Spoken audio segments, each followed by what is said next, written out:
إن الحمد لله نحمده ونستعينه ونستغفره ونؤمن به ونتوكل عليه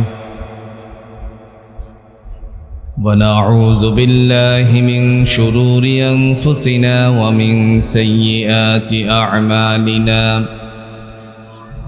من يهده الله فلا مضل له ومن يضلله فلا هادي له وأشهد أن لا إله إلا الله وحده لا شريك له ونشهد أن سيدنا وسندنا وحبيبنا ومولانا محمدا عبده ورسوله الذي أرسل إلى الناس كافة بشيرا ونذيرا وداعيا إلى الله بإذنه وسراجا منيرا فقد قال الله تبارك وتعالى في كلامه المجيد وفرقانه الحميد أعوذ بالله من الشيطان الرجيم بسم الله الرحمن الرحيم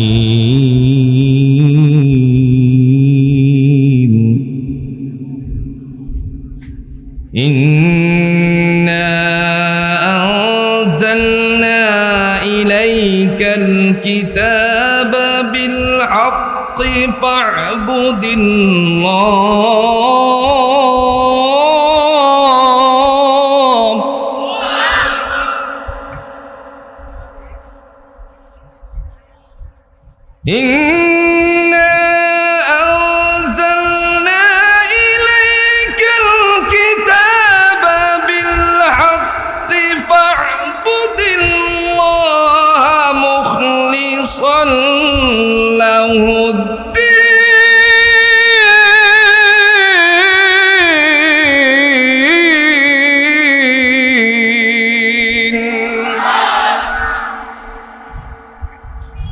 قال رسول الله صلى الله عليه وسلم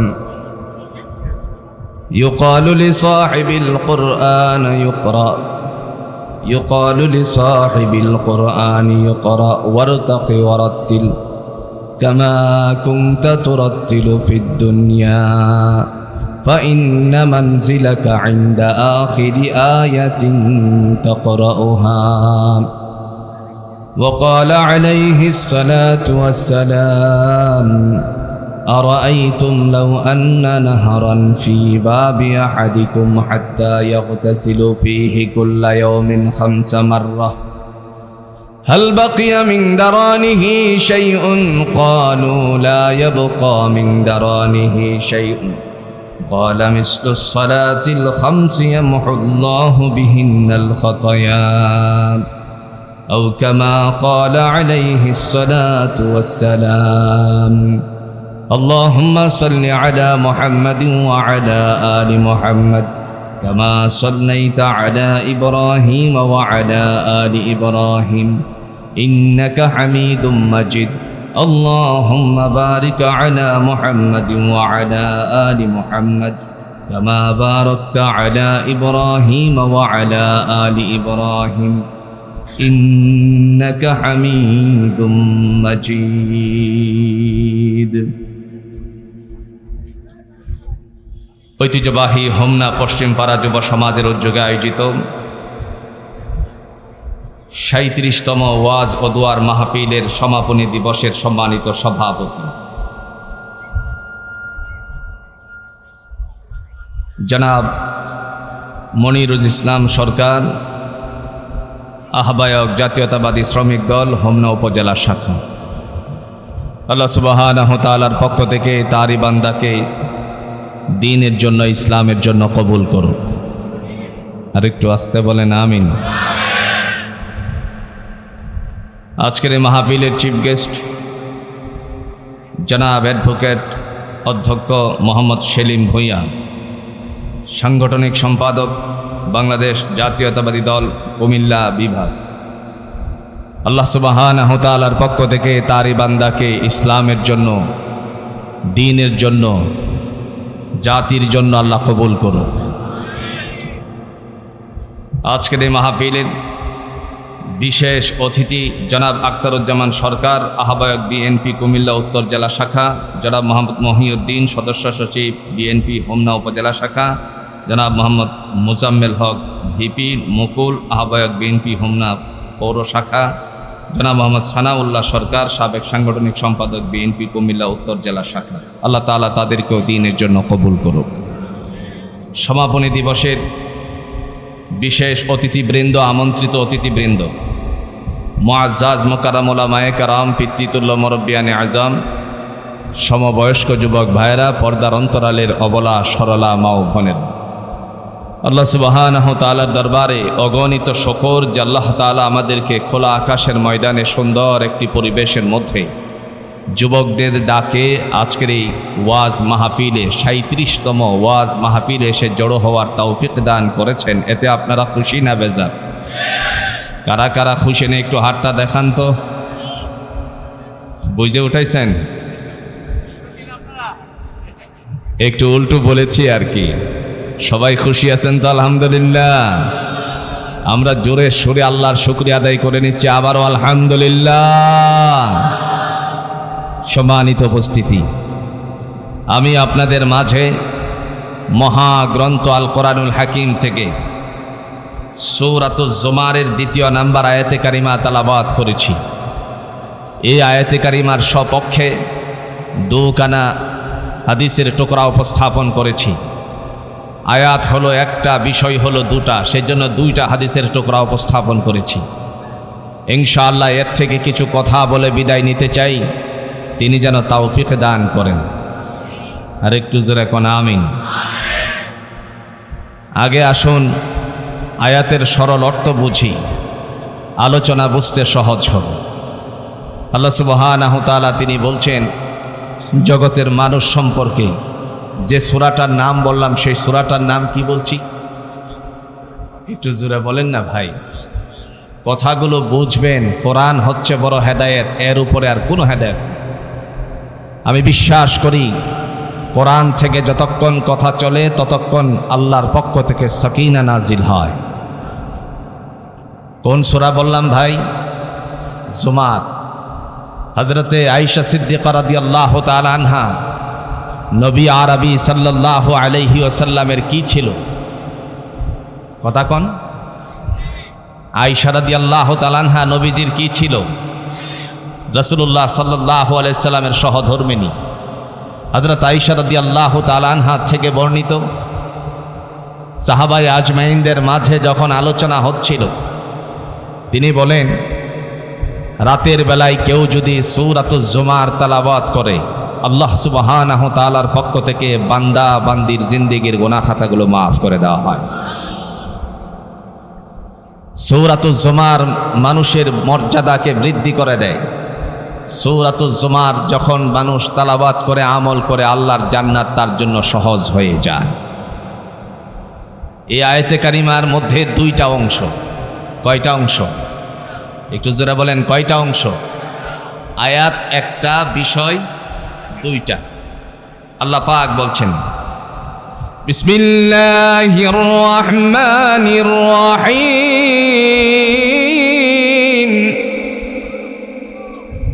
ইন্না আনজালনা ইলাইকাল কিতাবা বিল হাক্কি ফা'বুদিল্লাহা মুখলিসান লাহুদ।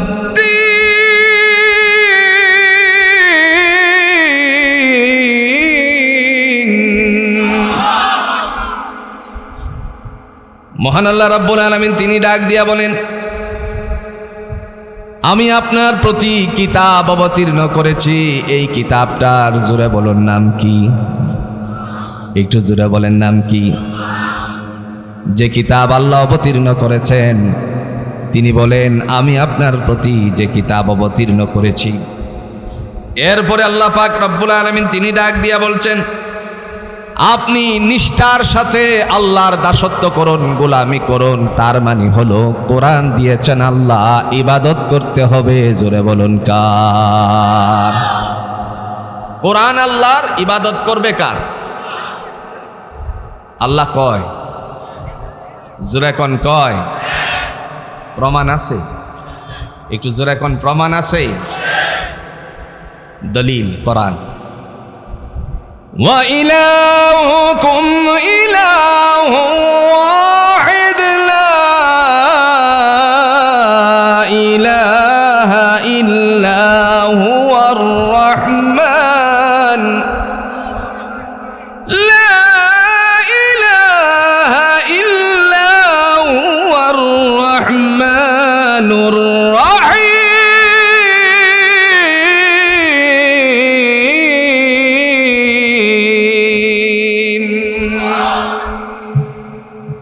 আল্লাহ রাব্বুল আলামিন তিনি ডাক দিয়া বলেন, ওয়া ইলাহুকুম ইলাহু ওয়াহিদ, তোমাদের উপাস্য একমাত্র উপাস্য। তার মানে হলো সেজদা, জুড়ে বলুন তো কার পায়ে করতে হবে? তোমাদের উপাস্য একমাত্র উপাস্য, লা ইলাহা ইল্লা হুয়া, তিনি ছাড়া আর কোনো উপাসনাকারী নাই। তিনি হলেন পরম করুণাময় এবং দয়ালু। জুড়ে বলুন কে? হুয়ার রহমানুর রহিম, তিনি হচ্ছেন পরম করুণাময় এবং দয়ালু। তিনি কয়, একটু জোরে কয়।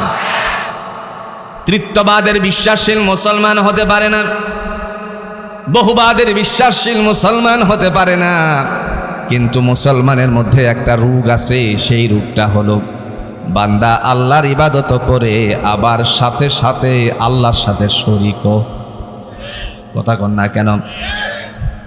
দুনিয়ার সমস্ত গুনাহ মাফ হয়ে যেতে পারে, কিন্তু শিরকের গুনাহ মাফ করবে না কে? দলিল আছে?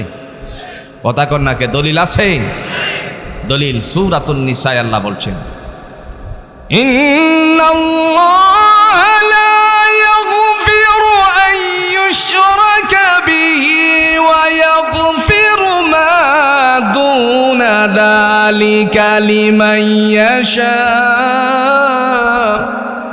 ومن يشرك بالله فقد افترى إثما عظيما। আল্লাহ বলেন, নিঃসন্দেহে আমি তাকে ক্ষমা করি না যে আমার সাথে শরীক করে। এছাড়া যত অন্যায় আছে, গুনাহ আছে, জোরে বলুন তো ক্ষমা করে দিতে পারেন কে? এই জন্য আল্লাহ বলেন, নবী আমার, আপনার উপরে আমি কোরআন অবতীর্ণ করেছি, আপনি নিষ্ঠার সাথে কেবল গোলামি করুন কার? যে কোরআন আপনি পেয়েছেন, বলেন তো এই কোরআন কোন ভাষায়? কথা কোন নাকে? কোন ভাষায়? আরবি ভাষা। যে কোরআন আমি পেয়েছি আরবি ভাষায়, এই কোরআন পড়তে সহজ না কঠিন? একটু জোরে বলেন, সহজ না কঠিন? এতটাই কঠিন এই কোরআন, আপনি আমাকে ওপেন হার্ট সার্জারি করে কোরআনে কেমন দেখেন সহজ আর কেমন কঠিন। আর আল্লাহ যে আরবি ভাষায় অবতীর্ণ করেছেন তার প্রমাণ আমরা পেয়েছি, দেখে পেয়েছি, আর কোরআন থেকেও শিক্ষা গ্রহণ করেছি। ঠিক কিনা কোন? দলিল সূরাতুল ইউসুফ দিয়ে আল্লাহ প্রমাণ করছেন। আলিফ লাম রা তিলকা আয়াতুল কিতাবিল মুবিন ইন্না আনজালনাহু কুরআনান আরাবিয়্যান লাআল্লাকুম তা'কিলুন।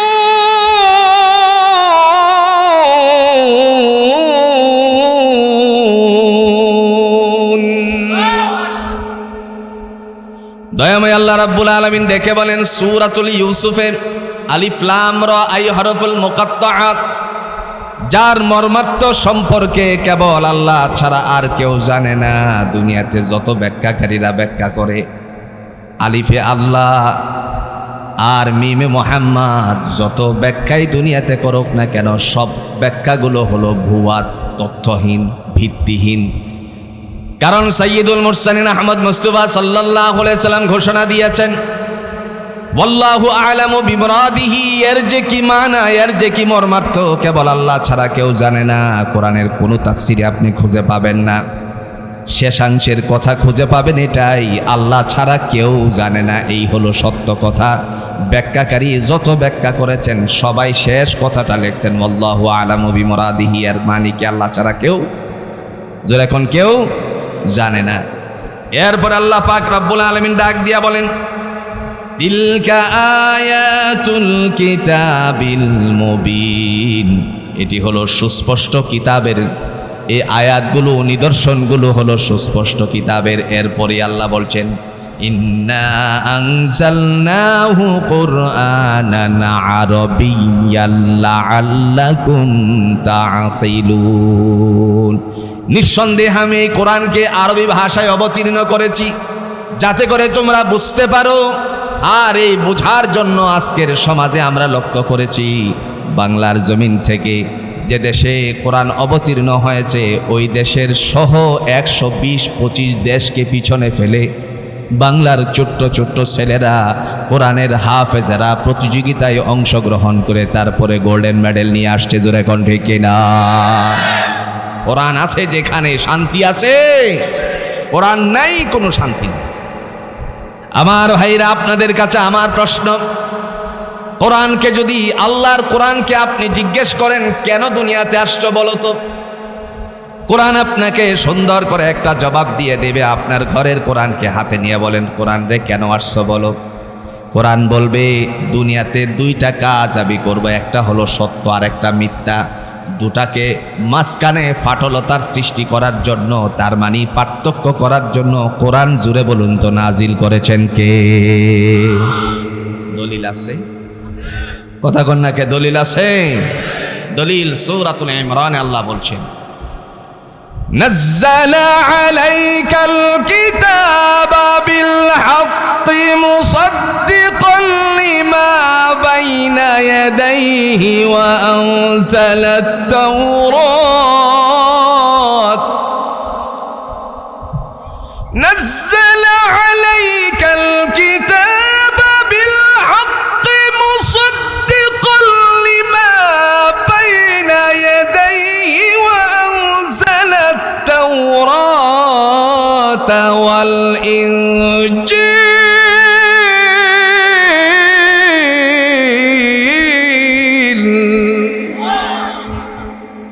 আল্লাহ বলেন, নাযালা আলাইকাল কিতাবা বিল হক, আমি এই কোরআনকে সত্যরূপে অবতীর্ণ করেছি, মুসাদ্দিকাল লিমা বাইনা ইয়াদাইহি ওয়া আনজালাত তাওরাত ওয়াল ইনজিল, সত্যায়নকারী হিসাবে তাওরাত এবং ইনজিলের, তার মানে সত্য মিথ্যাকে পার্থক্য করার জন্য কোরআন জুড়ে বলুন তো নাজিল করেছেন কে? সবচেয়ে ইসলামের ঘোর দুশমন ছিল আবু জাহেল। সম্পর্কের দিক থেকে রাসূলের একেবারেই দূরের ব্যক্তি ছিল না, কিন্তু আল্লাহর নবী যখন কোরআন তেলাওয়াত করতেন তখন ওই আবু জাহেল আল্লাহর নবীকে বিপদগামী করত। যখন এসে একদিন বলল, আহমদ কিসের কথা বলো, আমরা তো এই কোরআনটাকে 1-2তে বানিয়ে আনতে পারি। আল্লাহ রাব্বুল আলামিনের হাবিব তখন বিমর্ষিত হয়ে যাওয়ার পরে আল্লাহ পাক ডেকে বললেন, নবী আমার, আপনি কেন চেহারার মধ্যে ফ্যাকাশে ভাব সৃষ্টি করবেন? যেখানে ঠেকে যাবেন সেই জায়গায় আমি আল্লাহ আপনাকে সহযোগিতার জন্য প্রস্তুত আছি। সুবহানাল্লাহ বলেন। পৃথিবীতে আল্লাহর চেয়ে বড় ওলি কেউ আছে? কথা কন্যাকে আছে? ওলি বমানা দোস্ত, এখানে আবার ওলি বলতে আপনাকে অন্য কিছু বুঝাচ্ছি না। আল্লাহ কোরআন দিয়ে বলছেন, ঈমানদারদের অভিভাবক আমি আল্লাহ। সুবহানাল্লাহ বলছেন না? দলিল আছে? কথা কন্যাকে দলিল আছে? দলিল আল্লাহর কোরআন। আল্লাহু ওয়ালিয়ুল্লাযীনা আমানু ইউখরিজুহুম মিনাজ যুলুমাতি ইলান নূর।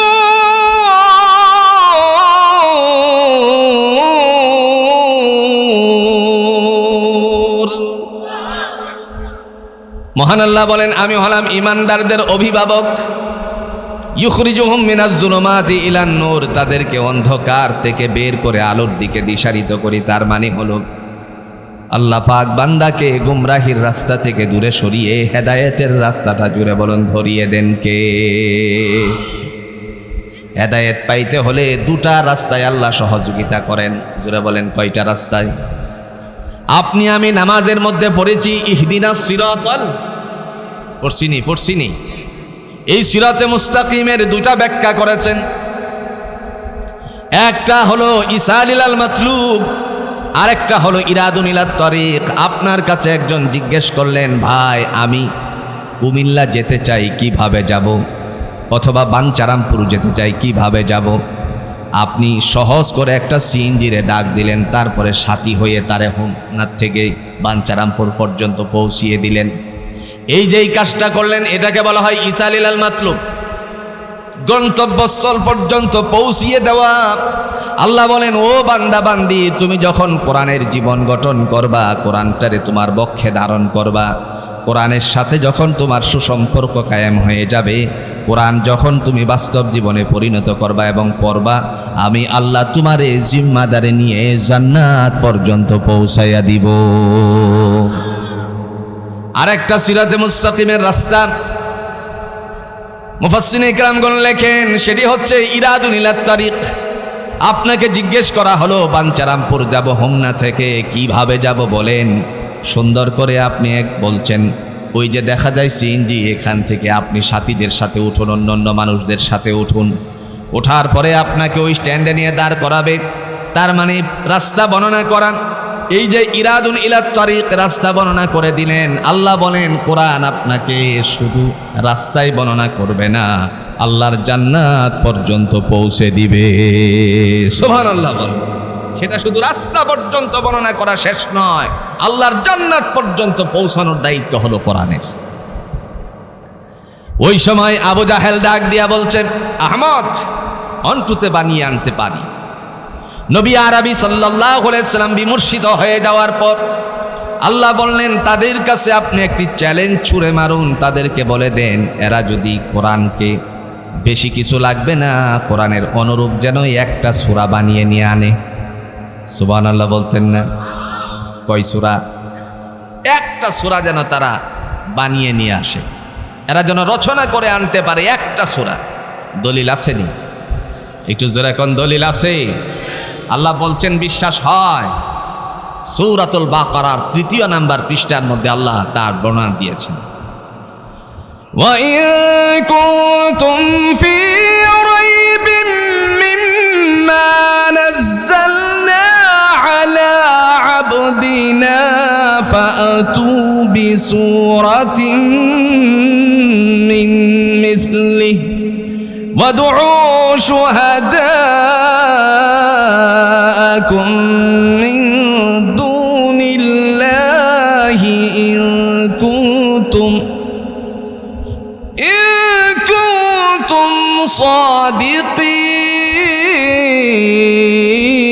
صادقين فإن لم تفعلوا ولن تفعلوا فاتقوا النار التي وقودها الناس والحجارة أعدت للكافرين।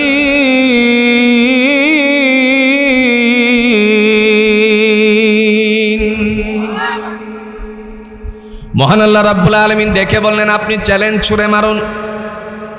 রাসূলুল্লাহ সাল্লাল্লাহু আলাইহি সাল্লাম আল্লাহর কথা অনুযায়ী ডেকে বললেন, এতদূর ভয়ের মধ্যে যদি তোমাদের কোনো সন্দেহ থাকে, তাহলে আল্লাহর কোরআনের মতন একটা সূরা বানিয়ে নিয়ে আসো। কয়টা সূরা? আরেকটু জোরে বলেন, কয়টা সূরা? যখন এই বলল একটা সূরা বানিয়ে নিয়ে আসো, এই মুহূর্তে মক্কার সবচেয়ে বড় কবি ছিল যে, তার নাম ছিল ইমরুল কায়েস। জোরে বলেন, নাম কি? ইমরুল কায়েসকে ডাকা হলো, আইনাল ইমরুল কায়েস। ইমরুল কায়েস কোথায়? ইমরুল কায়েস যখন আওয়াজ দিল লাব্বাইকা ইয়া, যখন বলল, আবু জাহেলের আগের নাম একটা ছিল, সেটা ছিল আবুল হাকাম। হে আবুল হাকাম, কেন ডেকেছ? লাব্বাইকা। আবুল হাকাম যখন বলল, তখন সাথে সাথে ডাক দিয়ে বলছে, আমার ভাতিজা আমারে একটু চ্যালেঞ্জ ছুঁড়ে মেরেছে, কোরআনের অনুরূপ একটা সূরা বানাতে পারবেনি। এই মুহূর্তে ডাক দিয়া বলছে এটা কোনো বিষয় না। তারপরে ইমরুল কায়েস ঘরে চলে গেল। ঘরে যাওয়ার পরে আস্তে করে কোরআনের পৃষ্ঠাগুলো উল্টাতে শুরু করলো। হঠাৎ করে তার চোখে ধরা পড়ে গেল, এমন একটা সূরা ধরা পড়ে গেছে যেই সূরাটা আমরা ছোট্ট করে নামাজের মধ্যে গিয়ে আদায় করি। আমার ভাইরা, মুসল্লিরা যত ব্যস্ত থাকে তত ছোট সূরা পড়ে, জুড়ে বলেন ঠিক কিনা? আমরা একটু জিকির করি আর ভিতরে ভাইদেরকে একটু জায়গা করে দিই। এইদিকে ভাই জায়গা আছে, মেহরবানি করে একটু জায়গাটার মধ্যে বসে দেন। লা ইলাহা ইল্লাল্লাহ।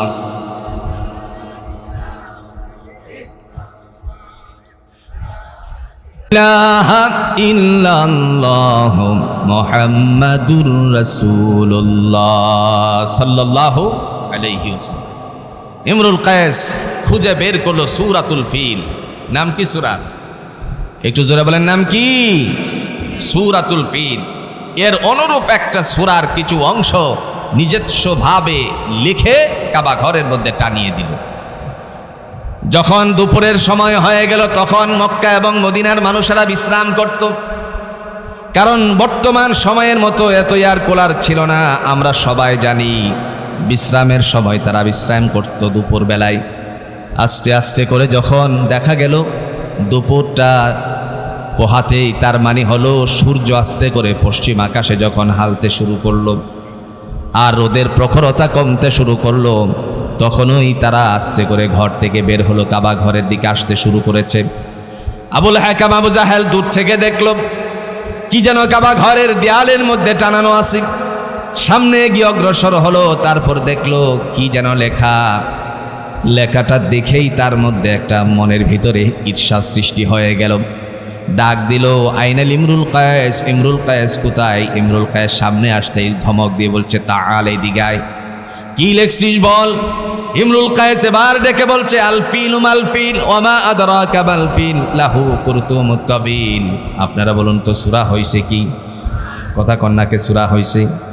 হাতিরে হাতি, লম্বা সুর বিশিষ্ট, তার নাম হলো একটা হাতি। হাতি সম্পর্কে তোমরা জানো নাকি?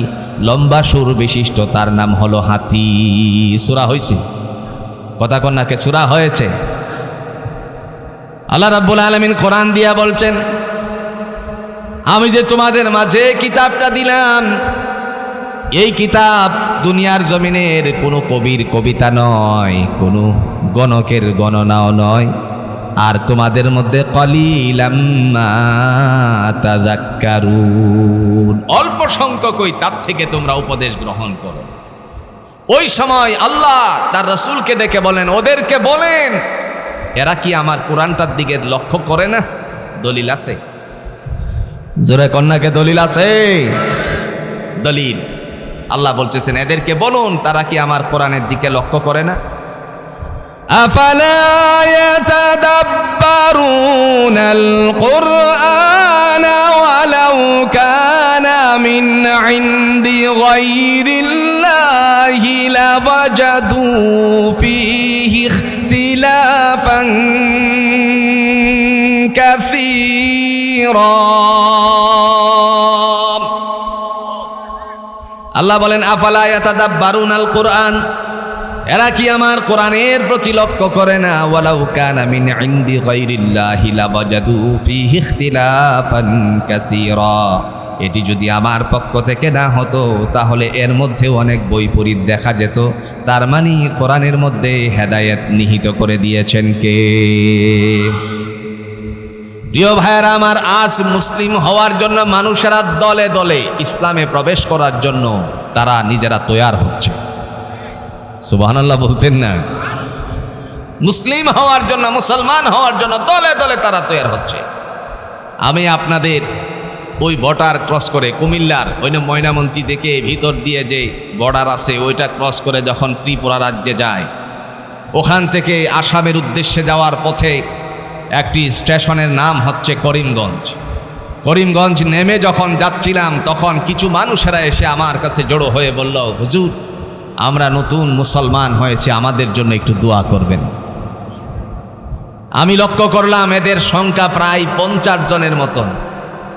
জিজ্ঞেস করলাম আপনারা গ্রাম সুদ্ধা মুসলমান হয়ে গেছেন নাকি? উনি একজন মুরব্বী বললেন এই সব হচ্ছে আমার আত্মীয় স্বজন। সুবহানাল্লাহ বলছেন না? আমার ভাই, বলার উদ্দেশ্য হলো কোরআন তাদেরকে ওপেন হার্ট সার্জারি করেছে, পৃথিবীর কেউ করে নাই। কারণ আল্লাহ বলছেন কোরআন হলো তোমার ঈমানকে বৃদ্ধি করে দেয়। দুনিয়ার জমিনে কোনো পুস্তক পাবেন না নির্ভুল, পাবেন। বিগত সরকারের আমলে আমরা লক্ষ্য করেছিলাম মানুষকে বোকা বানানোর জন্য শিক্ষা ব্যবস্থারে যেন তারা জবাই করে ফেলেছিল। কথা কন না কেন? শিক্ষা ব্যবস্থাকে জবাই করে ফেলেছে। শিক্ষা মন্ত্রিত্ব পেয়েছে, কিন্তু দেখা গেল এই জাতির মানুষকে পুঙ্গ করে দেওয়ার জন্য তারা পায়তারা করেছিল। কথা কন ঠিক কিনা? বানিয়েছিল শরীফ, হয়ে যাইতো শরীফা। ভুল বলেছি মনে হয়? ছেলে মেয়ে হয়, তার মানে হলো আচরণ বিধি মেয়ের হয়। ছেলে কি মেয়ে হতে পারে ভাই? কথা কন্যাকে মেয়ে হতে পারে? মেয়েদের সাথে যদি মনে করেন মেয়েদের হোস্টেলে ছেলেকে থাকতে যায় আর বলে যে আমি শরীফ ছিলাম এখন শরীফা হয়ে গেছি, কয়েকদিন পরে দেখা যাবে এই শরীফা নামক শরীফটাই তাদের সর্বনাশ করে দিয়েছে। কথা আমার বুঝতে পেরেছেন? যত পুস্তক ছিল কোরআন ছাড়া আপনি সমস্ত পুস্তক দিকে তাকাবেন, রাসূলুল্লাহর ওই সমস্ত বাণীগুলো ছাড়া, হাদিসের উদ্ধৃতিগুলো ছাড়া যেই জাগতিক শিক্ষাগুলো আছে তাকিয়ে দেখবেন ভুল আছে কি আছে না। আগেকার সময়ের দিকেও ছিল, এখনো ওই যে এখন সংস্কারের সময় এসেছে, কথা বলার সময় এসেছে। কথা বলেন ঠিক কি না? ধর্ম মন্ত্রণালয়ের মন্ত্রিত্ব পেয়েছেন আপনি আমার মানুষ, আর যিনি ইসলামকে আস্তে আস্তে করে মানুষের দুয়ারে পৌঁছানোর জন্য দায়িত্ব পালন করছেন, আমরা তার সহযোগিতা কামনা করছি। আমার ভাইরা, প্রত্যেক স্কুলের মধ্যে ধর্ম শিক্ষাকে যদি বাধ্যতামূলক করা হতো, ঐচ্ছিক না করে ধর্ম শিক্ষাকে বাস্তবায়ন করা হতো, তাহলে তাশাহুদের অর্থ মুসলমানের সন্তানেরা স্কুলে পড়তো, আলহামদুলিল্লাহি রাব্বিল আলামিনের অর্থ তারা স্কুলের মধ্যে জানতে পারত। আমরা পড়েছিলাম ছোট্ট সময়ে আগডুম, বাগডুম, গুড়ার ডিম, ঠিক নি? আপনারা বলেন তো আগডুম অর্থ কি? কথা কর ডাকে। আগডুম অর্থ কেউ জানেন? বাগডুম অর্থ কি জানেন?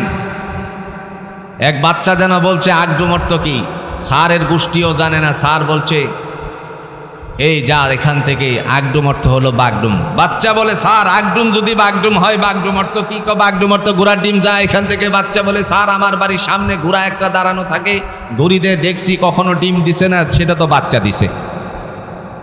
কথাগুলো সত্য না মিথ্যা? এখন আপনার যে কোরআন, এই কোরআনের মধ্যে কয়টা মিথ্যা আছে বলেন তো? ওপেন হার্ট সার্জারি করার জন্য দয়াময় আল্লাহ সুবহানাহু ওয়া তাআলা তিনি শেষাংশে লিখলেন না, মাঝখানেও লিখলেন না, প্রথম অংশেই এই কথা উল্লেখ করে দিয়ে বলছেন আমি যে কিতাব দিলাম এই কিতাবের মধ্যে কোনো ত্রুটি বিচ্যুতি নেই। দলিল আছে? কথা কোন দলিল আছে? আল্লাহ দলিল পেশ করছেন। আলিফ লাম মিম যালিকাল কিতাবু লা রাইবা ফীহি হুদাল লিল মুত্তাকিন।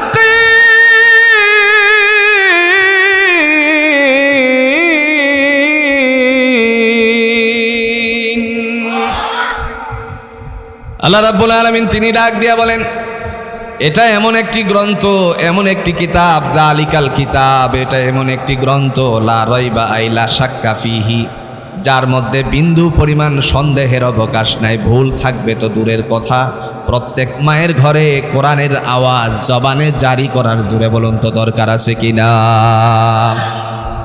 আজ ফুরকানিয়াগুলো দুর্বল হতে চলেছে। সন্তানকে সকালবেলায় ঘুম থেকে উঠিয়ে স্কুলে পাঠিয়ে দেবেন, আমার কোনো কৈফিয়ত নাই। আমার কৈফিয়ত আপনার সন্তান কেন কোরআন পড়ল না। যদি আপনার সন্তানকে কোরআন পড়ান, দুনিয়ার কোনো শিক্ষায় সওয়াব পাবেন না, কোরআনের বেলায় জোরে বলুন তো সওয়াব আছে কিনা? মান ক্বারা হারফাম মিন কিতাবিল্লাহ, সাইয়্যিদুল মুরসালিন আহমদ মুস্তাফা সাল্লাল্লাহু আলাইহি ওয়াসাল্লাম ঘোষণা দিয়েছেন, দুনিয়ার জমিনে কেউ যদি আল্লাহর কোরআন থেকে একটা অক্ষর পড়ে ফালাহু বিআশরি আমসালিহা, তার আমলনামার মধ্যে প্রতি হরফের বিনিময়ে 10টা করে নেকি দান করে দিবেন। অন্যত্র তাফসিরে আসছে, তাফসিরে তাবারি আবু জাফর ইবনে জারীর রাহমাতুল্লাহ আলাইহি বর্ণনা করেছেন, রাইসুল মুফাসসিরিন হযরত ইবনে আব্বাস রাদিয়াল্লাহু তাআলা আনহু তার তাফসিরে ইবনে আব্বাসে বলছেন, লিখছেন যে অগণিত সওয়াব বান্দার আমলনামায় আল্লাহ উঠাইয়া দিবেন। তাহলে কোরআন পড়া দরকার আসেনি? যখন বান্দা কোরআন হাতে নেয়, আল্লাহ বলেন, ও জগতের মানুষ, তোমার জন্য আমি ওপেন হার্ট সার্জারি করতে থাকি, ময়লাগুলো পরিষ্কার করেন অন্তরের। জোরে বলেন কে? একটু জোরে বলেন কে? কারণ সর্বময় ক্ষমতার মালিক, জোরে বলুন কার হাতে? নাকি আল্লাহর হাতে না? আল্লাহ ওই যে বলছিলেন একজন ছাড় দেন, ছেড়ে আল্লাহ নাটার সুতা এগুলি যেরকম গুড়ি উড়ানেওয়ালা ছাড়তে আসে সন্ধ্যা হওয়ার আগেই আস্তে করে বলতে শুরু করে, ঠিক কিনা কোন? আমরা কতই না দোয়া করেছি, আল্লাহ আর পারতেছি না, জুলুমের শিকার হয়ে শেষ হয়ে যাচ্ছে, এদেশের আলেম সমাজদেরকে তারা ধ্বংসস্তূপে পরিণত করতে চায়। শুধু তাই নয়, একজনেরকে দেখেছেন আপনারা, 117 জন আলেমের নাম লিস্টি করেছিল, এরা নাকি জঙ্গিবাদের তালিকায়, আর আজ সে ওই ব্যারিস্টারের নাম আমি বলতে চাই না, আপনারা জানেন, কারাগারে আছে।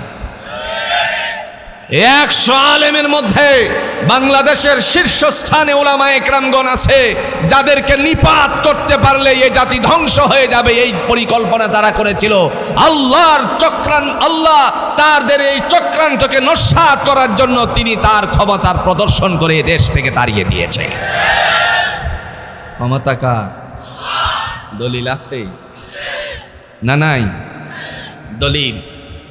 সূরাতুল মুলকে আল্লাহ ঘোষণা দিয়েছেন, তাবারাকাল্লাযী বিয়াদিহিল মুলকু ওয়া হুয়া আলা কুল্লি শাইইন কাদির।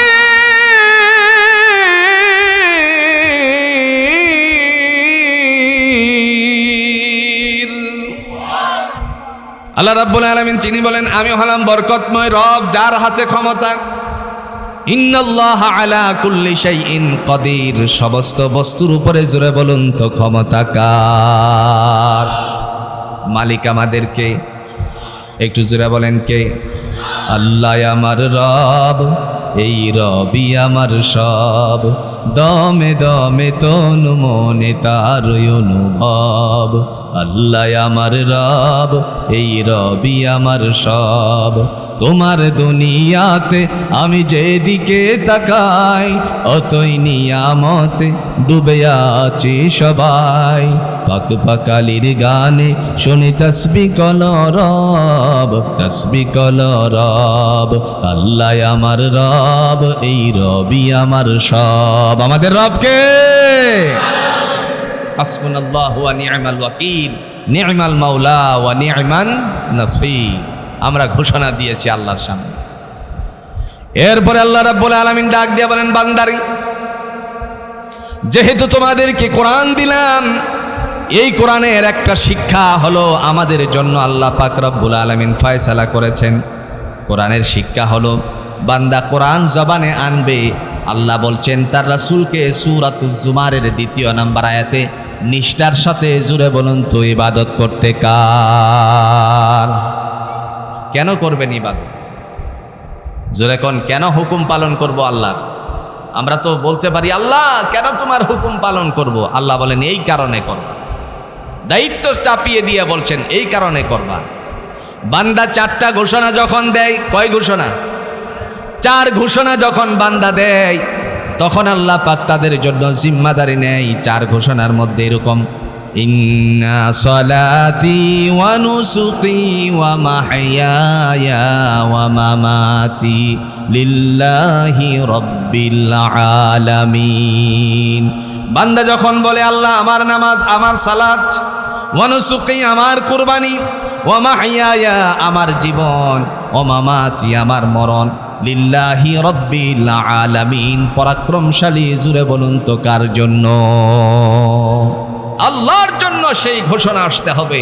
আজকের এই যে যুব সমাজ, হোমনা পশ্চিম পাড়া যুব সমাজ এই আয়োজন করেছেন 37তম। ইসলামের মধ্যে এই যুবকদের সবচেয়ে ভূমিকা বেশি। সুবহানাল্লাহ বলছেন না?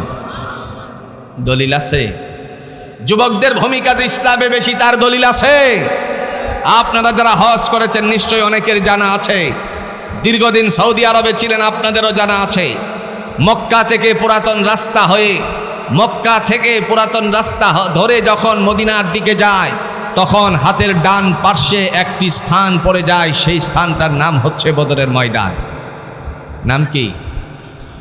বুখারীর মাগাজিতে আবু আব্দুল্লাহ মুহাম্মদ ইবনুল ইসমাঈল রাহিমাহুল্লাহ তাআলা আনহু তিনি বর্ণনা করেছেন, আল্লাহর বান্দা লেখেন, ইসলামের সবচেয়ে যুবকদের ভূমিকা বেশি। রাসূল যখন আরামসে বসবাস করছিলেন, আবু জাহেল তার দলদেরকে সমষ্টিগতভাবে যখন তাদেরকে একত্রিত করলো, একটি পর্যায়ে তারা যখন একত্রিত হয়ে গেল, একত্রিত হওয়ার পর রাসূলকে দুনিয়ার থেকে বিদায় করে দেওয়ার জন্য পরিকল্পনা করে সামনের দিকে অগ্রসর হচ্ছে বদরের দিকে। আল্লাহর নবী সাইয়্যিদুল মুরসালিন আহমদ মুস্তাফা সাল্লাল্লাহু আলাইহি সাল্লাম সর্বপ্রথম 311 জনকে সাথী বানিয়েছিলেন। কয়শো? একটু স্বীকার করেন, কয়শো? 311 জনকে সাথী বানিয়েছিলেন। হঠাৎ করে একই মায়ের গর্ভজাত 2 যুবক উপস্থিত হচ্ছে। তারপরে হয়ে বলছে তাদের নাম হচ্ছে হযরত মুআজ আর মুআব্বিজ রাদিয়াল্লাহু তাআলা আনহুমা। তাহলে এখন কতজন হলো? 313 জন। তারা এসে বলছে, ইয়া রাসূলুল্লাহ, শুনেছি আবু জাহেলের বিরুদ্ধে আপনি লড়াই করার জন্য সাথীদেরকে ইম্পোর্ট করেছেন। আমরা 2 ভাই একত্রিত হয়েছি, আবু জাহেলের বিরুদ্ধে লড়াই করতে চাই। রাসূলুল্লাহ সাল্লাল্লাহু আলাইহি সাল্লাম বলছেন, এই মুহূর্তে তাকিয়ে বড় ভাইকে বললেন তুমি থাকো, ছোট ভাইকে বললেন তুমি চলে যাও। ছোট ভাই ময়দানে বদর থেকে যখন বঞ্চিত হয়ে গেল, এই মুহূর্তে ডাক দিয়ে বলছে, ইয়া রাসূলুল্লাহ, আমার বড় ভাই থাকার অনুমতি পেল, আমি কেন পেলাম না? সাথে সাথে আল্লাহর নবী ঘোষণা দিলেন, শোনো, যুদ্ধের ময়দানে যুদ্ধ করার জন্য শক্তির প্রয়োজন। তোমার তো দেখতে একেবারে জীর্ণ শীর্ণ, তুমি কি আর যুদ্ধের ময়দানে পারবে নাকি? আল্লাহর বান্দা বললেন, ইয়া রাসূলুল্লাহ, আমারে দেখেই বুঝে গেলেন আমি জীর্ণ শীর্ণ বলে আমার গায়ে শক্তি নাই। আমার ভাইয়ের সাথে একবার লাগিয়ে দেখুন, যদি আমি তারে পরাস্ত করতে পারি, দিনের নবী আমাকে ওয়াদা করো বদরের ময়দানে থাকার অনুমতি দিবেন। সুবহানাল্লাহ বলেন। মুহাম্মদ সাল্লাল্লাহু আলাইহি সাল্লাম বললেন, ঠিক আছে, তোমাদের শক্তি পরীক্ষা হয়ে যাক। এই মুহূর্তে তিনি যখন বললেন এটা আক্রমণ করো, আক্রমণ করার কথা বলার সাথে সাথে ডাক দিয়ে বলতেছেন, বড় ভাইকে দেখেন, মুখে কথা বললে পরে সাথীরা যারা আছে সবাই বুঝে যাবে, নবীজিও বুঝতে পারবেন, এই জন্য মহাবিপদ। আল্লাহর বান্দা বড় ভাইকে একটা চোখে ইশারা মেরে বলছেন, ভাইয়া শোনো, তুমি তো জানো তোমার গায়ে শক্তি বেশি, আমিও জানি তোমার গায়ে শক্তি বেশি। তুমি যদি আজকে আমার উপরে শক্তিটা প্রয়োগ করো, তাহলে আমি আজকে ব্যর্থ হয়ে যাব। পরাজিত হয়ে গেলে দিনের নবী আমাকে বদরের ময়দান থেকে বাড়িতে পাঠিয়ে দিবে। ভাইয়া, সমস্ত শক্তিকে বিসর্জন করে দিয়ে তোমার বুকটার মধ্যে এই মাঠে ওঠার একটু সুযোগ করে দিও। কৌশলটা কি দেখছেন? তোমার বুকটার মধ্যে উঠার একটু সুযোগ করে দিও। ইশারা কেউ বুঝলো না, বড় ভাই ঠিকই বুঝে গেল। নবীজি যখন বললেন আক্রমণ করো, কুস্তি খেলাই লাগানোর পরে ছোট ভাই আর বড় ভাই একজন আরেকজনকে ধরে ফেলল। নিচে ফেলানোর জন্য কতক্ষণ পর্যন্ত ঘাড়াঘাড়ি শুরু করেছে। এটারে আপনাদের হোমনার ভাষায় কি বলে? একজন আরেকজনকে নিচে ফেলানোর জন্য চেষ্টা করাকে কি বলে? কি বলে? কুস্তি খেলা। একজন আরেকজনকে নিচে ফেলানোর জন্য চেষ্টা চালাচ্ছে। ধরা মাত্রই বড় ভাই পড়ে গেল না। ধরা মাত্র যদি পড়ে যেত তাহলে সকলেই বুঝতে পারত, সাহাবীরা বুঝতে পারত, নবীজিও বুঝতে পারতেন। মনে হয় আগের থেকে তারা কন্ট্রাক্ট করে এসেছে। এই জন্য কিছুক্ষণ ঘাড়াঘাড়ি করার পর, কুস্তি খেলার পরে হঠাৎ করে বড় ভাইকে নিচে ফেলে দিয়ে বুকটাই উপর উঠে পড়ল। ইয়া রাসূলুল্লাহি, এবার বলুন তো আমি বদরের ময়দানে আবু জাহেলের বিরুদ্ধে লড়াই করার কোনো সুযোগ পেলাম কিনা, অনুমতি পেলাম কিনা? সাইয়্যিদুল মুরসালিন আহমদ মুস্তাফা সাল্লাল্লাহু আলাইহি সাল্লাম বললেন, ঠিক আছে যাও, তোমাকেও বদরের ময়দানে থাকার অনুমতি দিয়ে দিলাম। আনন্দ চিত্তে জাইশুল মুকাদ্দামের দায়িত্ব পালন করার জন্য যখন সাহাবীদেরকে এমনিভাবে সারিবদ্ধ করতে লাগলেন, একজন একজন করে সেনাপতি নিযুক্ত করবেন, এই সময় আল্লাহ পাক রব্বুল আলামিনের বান্দা রাসূলুল্লাহ সাল্লাল্লাহু আলাইহি সাল্লাম সাথীদেরকে ডাক দিয়ে বলছেন, তোমরা এইভাবে সারিবদ্ধভাবে দাঁড়াও। যখন সারিবদ্ধভাবে দাঁড়ানো হলো, যুদ্ধের প্রস্তুতি শুরু হয়ে গেল। এমন সময় বয়োজ্যেষ্ঠ একজন আল্লাহর বান্দা রাসূলুল্লাহর সাহাবী তাকে ডেকে বলল, এই দুইজন বালককে নিয়ে আপনি যুদ্ধের ময়দানে যুদ্ধ পরিচালনা করবেন। তিনি চিন্তা করলেন, এই দুই বালককে নিয়ে তো আমি অনেক বিরক্ততা সহ্য করতে হবে। তারপরে রাসূল বলেছেন, না তো করার কোনো সুযোগ, কথা কন্যাকে সুযোগ আছে, যদি সুযোগ থাকে তাহলে ধ্বংস। কারণ আল্লাহর কোরআন তার দলিল পেশ করেছেন, মাইয়ুতিউর রাসূলা ফাকাদ আতা আল্লাহ, যারা দুনিয়াতে আমার রাসূলকে মান্য করে তারা আমি আল্লাহকে মান্য করে। সুবহানাল্লাহ বলেন, কোনো সুযোগ নাই, এজন্য মেনে নিলেন। যখন আল্লাহ রাব্বুল আলামিনের বান্দা যুদ্ধের কার্যক্রমের মধ্যে অংশগ্রহণ করলেন, হঠাৎ করে হযরত মুআজ আর মুআব্বিজ রাদিয়াল্লাহু তাআলা আনহুমা দুইজন বললেন, চাচা দয়া করে আমাদের একটা প্রশ্নের জবাব দেন। তিনি রাগান্বিত হয়ে বললেন, কি প্রশ্ন বলো? ডেকে বললেন, আবু জাহেল রে দয়া করে আমাদেরকে একটু দেখিয়ে দিবেন নি, আমরা কোনোদিন তারে দেখি নাই। সুবহানাল্লাহ বলতেন না? এমন সময় বললে, তোমরা আবু জাহেলকে দিয়ে কি করবে? সাথে সাথে বলল, মায়ের জবান থেকে শুনেছি আমার নবীরে অনেক কষ্ট দিয়েছে, এই কারণে প্রতিজ্ঞাবদ্ধ হয়ে আজকে এখানে এসেছি, আবু জাহেলকে দুনিয়ার জমিন থেকে চিরবিদায় করে জাহান্নামে পাঠিয়ে দিতে চাই। যখন যুদ্ধ শুরু হয়ে গেল, আঙ্গুলের ইশারায় দেখিয়ে দিলেন, এই যে দেখা যায় আবু জাহেল, তোমাদের কাঙ্ক্ষিত পুরুষ। সওয়ারি অবস্থায় তারা ছিল না, পায়দল ছিল, দৌড়তে শুরু করলো। আবু জাহেলের ঘোড়ার কাছে যখন চলে গেল, তারপর বড় ভাইকে ছোট ভাই ইশারা মারল, ছোট ভাই বড় ভাইকে ইশারা দিল, যেন বলে দিল, ভাইয়া আবু জাহেল ঘোড়ার পিঠের উপরে আর আমরা আছি নিচে, আজকে যদি তারে আঘাত করি তাহলে ঘোড়ার থেকে আমাদের গায়ের মধ্যে তারা আঘাত করতে পারবে, সে আমাদেরকে ধ্বংস করে দিবে।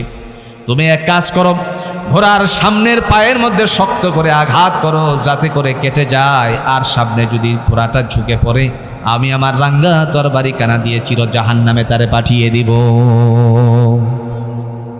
পরিকল্পনা অনুযায়ী কাজ শুরু হয়ে গেল। এমনি ভাবে আল্লাহর বান্দারা ঘোড়ার কাছে গিয়ে ইশারা যখন মারে আর এই অনুযায়ী কাজ করে, আবু জাহেল ঘোড়ার পিঠ থেকে পড়ে যায়। ইশারা অনুযায়ী আবার কার্যক্রম শুরু হয়ে গেল। চিৎকার মেরে ডাক দিয়ে বলছে, মুসলমানদের বীর ওমর, আবু বকর, তোরা কই ছিলি রে? আজকে আমি এই বদরের ময়দান থেকে ছোট্ট বালকদের হাতে বিদায় নিচ্ছি। ইসলামের মধ্যে যুবকদের ভূমিকা জোরে বলুন কম না বেশি? এজন্য ভাই হুকুম পালন করব আমরা কার? সেজদা যদি দিতে হয় কেবল আল্লাহর পায়ে, এছাড়া কোনো জায়গায় মাজারে গিয়ে সেজদা দেওয়া যাবে? কথা কন্যাকে দেওয়া যাবে? আজ কত মাজারওয়ালাদেরকে আমরা দেখেছি, এই সময় এসে সারা বছর কাপড় পরল না, ল্যাংটা ছিল। ল্যাংটা মাজার আসেনি বাংলাদেশে? সারা বছর কাপড় পরল না, হেই বলে বড় বাবা। কবরগুলো যখন দেখা গেল, এই যে জনতার মাঝে যখন ধ্বংস হয়ে গেল, তখন দেখা গেল এর চিহ্ন পাওয়া গেল না। আর ইমানদার মুমিন মুত্তাকিন মৃত্যুবরণ করার পর তার যে মুখটা পশ্চিম দিকে ঘুরিয়ে দেওয়া হয়, পশ্চিম দিক থেকে তার মুখটাকে আল্লাহ ঘুরিয়ে দেয় না। ইমানদার মুত্তাকিনের জন্য আল্লাহ পাক এত বড় ফায়সালা করেছেন, সুবহানাল্লাহ বলছেন না? এজন্য ভাইয়ের আমার হুকুম পালন করব কার? ওই যে বলছিলাম কেন করব, কথা বুঝছেন তো? হুকুম কেন পালন করব আল্লাহর? আল্লাহ বলেন এই কারণে করব, আমি আমার রাসূলকে বলে দিয়েছি, কুল ইন্নী উমিরতু আন আ'বুদাল্লাহা মুখলিসান লাহুদ্দীন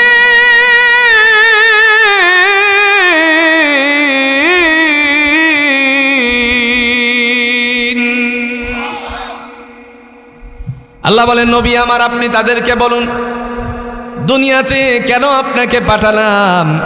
সাইয়্যিদুল মুরসালিন আহমদ মুস্তাফা সাল্লাল্লাহু আলাইহি সাল্লাম কোরআন দিয়ে বলছেন, ইন্নী উমিরতু, আমি আদেশিত হয়েছি, আন আ'বুদাল্লাহা মুখলিসাল লাহুদ্দিন, নিষ্ঠার সাথে কেবল জোরে বলুন তো গোলামি করতে কার? আল্লাহ পাক রব্বুল আলামিন তার রাসূলকে দুনিয়ায় পাঠালেন গোলামি করতে আল্লাহর, তাহলে আমাদেরও গোলামি করতে হবে কার? একটু জোরে বলেন, গোলামি করতে হবে কার?